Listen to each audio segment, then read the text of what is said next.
যদি কখনো দুনিয়ার মানুষ দ্বারা আপনার অন্তরটা শূন্য হয়ে যায়, আফসোস করবেন না। কারণ হয়তো আল্লাহ তাআলা তার ভালোবাসা দিয়ে আপনার অন্তরটাকে পরিপূর্ণ করে দেওয়ার জন্যই খালি করে দিয়েছেন। যদি কখনো অন্তরটা ভেঙে যায়, হতাশ হয়ে পড়বেন না হে মুমিন।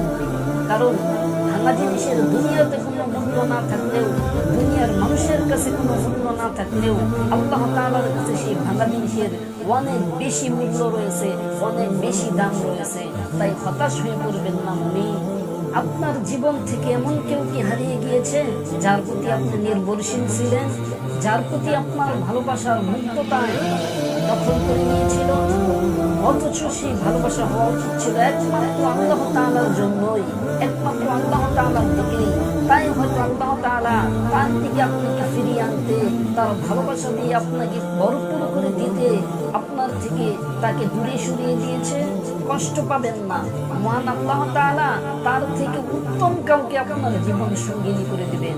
তার থেকে উত্তম কাউকে আপনার জীবন এনে দেওয়ার জন্যই আল্লাহ তাআলা তাকে আপনার জীবন থেকে দূরে সরিয়ে দিয়েছে।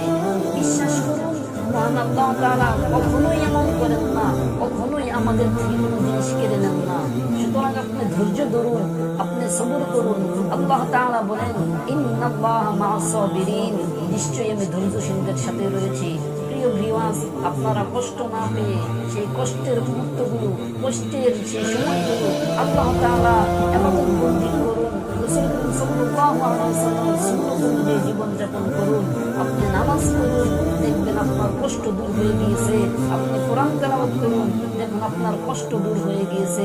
সুতরাং যখন কষ্ট পাবেন তখন নামাজে দাঁড়িয়ে যাবেন, যখন কষ্ট পাবেন তখন কোরআন পড়তে শুরু করবেন, দেখবেন আপনার সব কষ্ট দূর হয়ে গিয়েছে।